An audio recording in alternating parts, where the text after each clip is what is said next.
నమస్కారం, శుభారంభానికి స్వాగతం.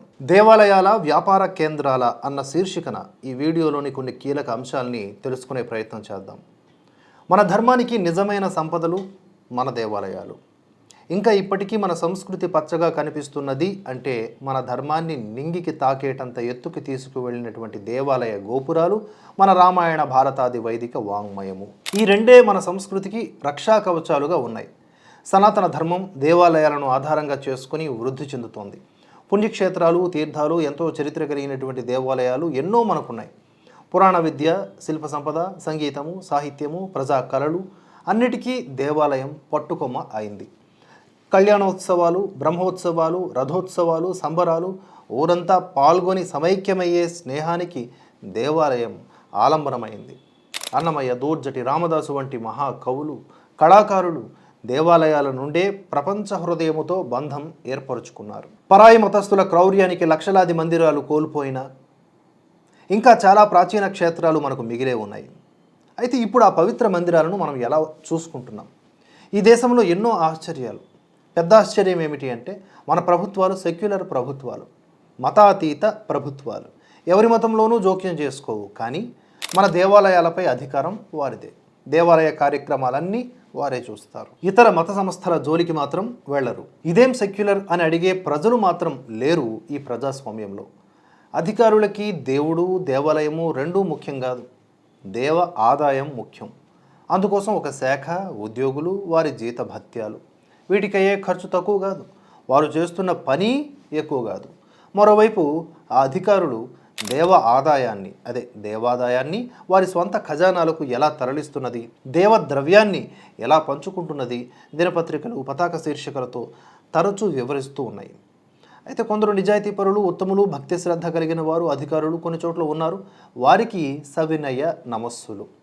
ఈ దేవాలయం ద్వారా ఇంకా ఎలా ఆదాయం తేగలం అనే ఆలోచనతో దర్శనాలకి, కేశ ఖండనలకి, అర్చనలకి, కదిలితే మెదిలితే టిక్కెట్లు, మధ్యలో మంత్రివర్యుల అసమధీయులకు హోదా కలిగిన దర్శనాలు, ప్రత్యేక సేవలు, అనేక దేవాలయ మాన్యాలని అక్రమంగా ఆక్రమించుకుని ఆలయ సేవలకి అతి తక్కువ ఫలసాయం పంపి మిగిలినవి వారి గోదాలలో ఆదా చేసుకుంటున్న అధికారులు. ఇన్ని జరుగుతున్నా దేవాలయ శుభ్రత, ఆగమశాస్త్ర రీత్యా జరగవలసిన విధానాలు, వీటి గురించి పట్టించుకునే నాథుడుండడు. వ్యాపారాలకి ప్రధాన సూత్రమైన ప్రజాకర్షణ పథకాలు దేవాలయాల్లోనూ ప్రవేశించాయి.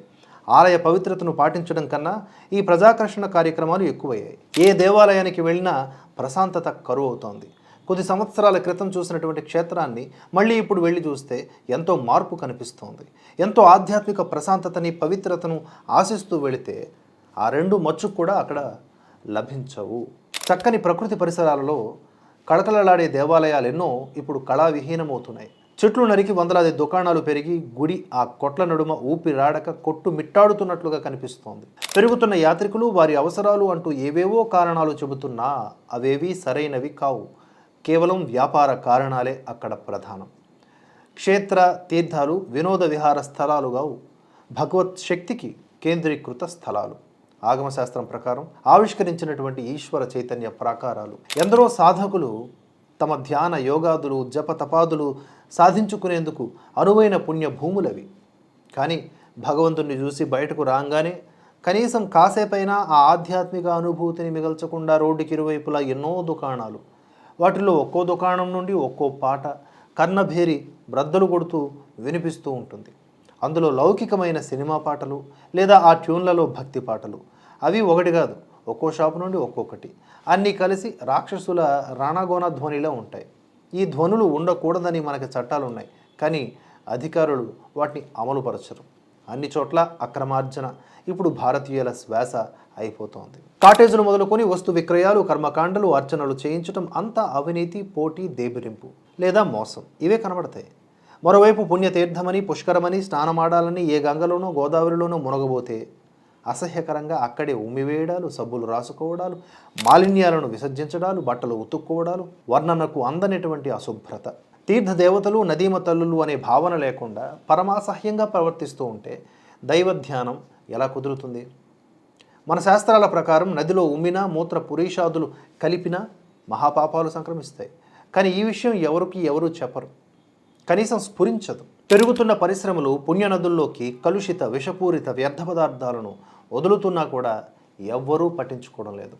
శబ్ద కాలుష్యం, జల కాలుష్యం, వాయు కాలుష్యాలతో పాటుగా మనో కాలుష్యాలు కలిగిస్తూ ఉన్నారు. మరికొన్ని స్థలాలు, కాశీ లాంటి పుణ్యక్షేత్రాల్లో విదేశీయులు పర్యటిస్తూ ఉంటారు, సంతోషమే. విజ్ఞానం పెంచుకోవడానికో మరో సంస్కృతి గురించి తెలుసుకోవడానికో పర్యటించే హక్కు అందరికీ ఉంది. కానీ అందరిలోనూ మన సంస్కృతిపై భక్తి గౌరవాలు ఉంటాయని చెప్పలేము. మన సంప్రదాయాలు వారికి తెలియవు, అర్థం కావు. వారి ధూమపానాలు, మద్యపానాల కోసం కాశీ లాంటి పుణ్యక్షేత్రాల్లో చిన్న చిన్న దుకాణాలు వెలిశాయి. గంగా స్నానానికి, విశ్వేశ్వర సందర్శనానికి వెళ్ళిన మన యాత్రికులు ఎవ్వరూ కూడా వాటిల్లో ప్రవేశించరు. వాటి నిండా ఈ విదేశీయుల ధూమపానాదులతో, అశ్లీల వస్త్రధారణతో మనకు కనిపిస్తూ ఉంటారు. వాటిని నిరసించేవారు కూడా ఉండరు. అనేక తీర్థాలలో హిప్పీలు వంటి వారు చేరడం, కలుషితం చేయడం మనం చూస్తూ ఉన్నాం. పౌరాణిక చారిత్రక ప్రశస్తి వహించిన ఎన్నో క్షేత్రాలు కూడా ఈ కాలుష్యపు దాడిలో మునిగిపోతూ ఉన్నాయి. పరాయి మతస్థుల ప్రార్థనాలయాల ఆదాయం వారి విదేశాలకు వెళ్ళడం, ఆ విదేశీ ధనిక మత సంస్థలు, ప్రభుత్వాలు వారి ప్రార్థనా మందిరాలకు నిధులు పంపడం అందరికీ తెలిసిందే. కానీ మన దేవుడి చుట్టూ, దేవాలయాల చుట్టూ ఎందరో మారీచ సుబాహువులకు మనవారే చుట్టుముట్టి స్వాహాకారాలు దేవతలకు అందనివ్వడం లేదు. పవిత్ర ఆలయ పరిసరాలు, నిర్మల తీర్థ ప్రశాంతతలు, పావన క్షేత్రాల దివ్య వాతావరణం కేవలం మన ప్రాచీన గ్రంథాలలో చదువుకోవలసినవే అయిపోతున్నాయి. అధికారులకు అవి పట్టవు. వారికి కేవలం కరెన్సీ దైవం తప్ప మరొకటి అక్కర్లేదు. ఇక ఈ దేశపు ప్రజలకి, ముఖ్యంగా హిందువులకి మనకెందుకులే అనే ధోరణి ఎలాగూ నరాల్లోనూ ప్రవహిస్తోంది. కానీ ఉపేక్షించేందుకు వీల్లేదు. హైందవ మత సంరక్షణ కోసం ఉద్యమిస్తున్న సంస్థలన్నీ పూనుకొని ఈ విషయమై ఉద్యమించాలి. మన క్షేత్రాల, తీర్థాల పవిత్రతను కాపాడుకోవడానికి చిత్తశుద్ధితో తీవ్రస్థాయిలో కృషి చేయాలి. దర్శనార్థం వచ్చేటటువంటి ప్రజలందరికీ యాత్రా స్థలాలలో పాటించవలసినటువంటి నియమాలు బోర్డుల ద్వారా, కరపత్రాల ద్వారా తెలియజేయాలి. పుణ్యతీర్థాల్లో స్నానం చేసేవారంతా శుభ్రత పాటించేలా, అతిక్రమిస్తే వారి పట్ల కఠిన శిక్షలు అమలు చేసేలా ఏర్పాట్లు చేయాలి. దేవాలయ పరిసరాల్లో దుకాణాలు ఎక్కువ లేకుండా, ఉన్న వాటి నుండి పాటల హోరులు బయటకు వినబడకుండా జాగ్రత్తలు తీసుకోవాలి. ప్రకృతి పరిసరాలకు, శిల్ప సంపదకు దెబ్బ తగలకుండా కట్టుదిట్టం చేయాలి. ఇవన్నీ కూడా ధర్మశాస్త్ర సమ్మతమైనవి. వీటిని అమలుపరుచితేనే దేవాలయం దైవశక్తి కేంద్రం అవుతుంది. భగవంతుడు సర్వాంతర్యామి, కానీ అతడి శక్తి, ఆ పాజిటివ్ ఎనర్జీ ఒకచోట కేంద్రీకరించిన మంత్ర, తంత్ర, యంత్ర శక్తి, ఇది దేవాలయాలకు ప్రధాన భూమిక. దానిని పరిరక్షించే ఆగమశాస్త్ర నియమాలు ఆలయ రక్షక కవచాలు.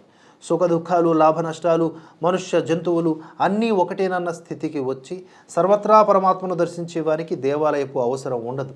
కానీ అటువంటి వారు కూడా దేవాలయాన్ని దర్శించారు. అంటే వారి దర్శనంలో లౌకిక అవసరం లేదు. భగవత్ సంబంధించినటువంటి అనుభూతిని అక్కడి శక్తి కేంద్రము ద్వారా అందుకున్నారు.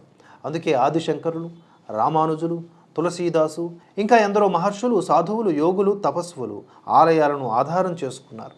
దివ్య సాధనా స్థలాలైన క్షేత్రాలను తమ రాకతో, తపస్సులతో మరింత దివ్యం చేశారు. అంటే మనకు ఆ ఆలయాలు ఎంత అవసరమో ఆలోచించండి. ఒక్కొక్క దేవాలయము భారతీయుని ప్రాణ కేంద్రము. ఎంత చరిత్ర, ఎన్ని పవిత్ర గాథలు, ఎన్నెన్ని మహిమాన్విత దైవ కార్యాలు. ప్రతి దేవాలయము అనేక కథల కాణాచి, అనేక కళల కదంబం. ఈ గొప్ప సంపదను మనం విధ్వంసం చేసుకుంటున్నాం. విధ్వంసం అంటే ఆలయాలని కూలద్రోయడం ఒక్కటే కాదు, వాటి పవిత్రతని, ప్రయోజనాన్ని దెబ్బతీయడం కూడా విధ్వంసమే. తగిన విధంగా మనమంతా స్పందించి వీటికి పరిష్కారాలు సాధించకపోతే మహానగరాల్లోని బిజీ బజారు కూడలికి, దేవాలయానికి ఏమాత్రం తేడా ఉండని స్థితి దాపురిస్తుంది. కనుక ఈ వీడియో ద్వారా ఒత్తుకుంటున్నది ఏమిటి అంటే, మారాల్సింది మనమే, మార్పు రావాల్సింది ముందుగా మన ఆలోచనల్లోనే. లేదంటే వీడిని తిట్టుకుంటూ కూర్చోవడం తప్ప ఎప్పటికీ ఏదీ సాధించలేం. మన సనాతన ధర్మాన్ని, దేవాలయ వ్యవస్థని రక్షించుకోలేం. ఇది గనక కూలిపోతే దానికి కారణం మనమే అవుతాము తప్ప వేరెవడో కాడు, వేరే ఏ మతస్థుడు కాడు అనే విషయాన్ని కూడా గుర్తుపెట్టుకోవాలి. మరో అంశంతో రేపటి శుభారంభంలో కలుసుకుందాం. నమస్కారం.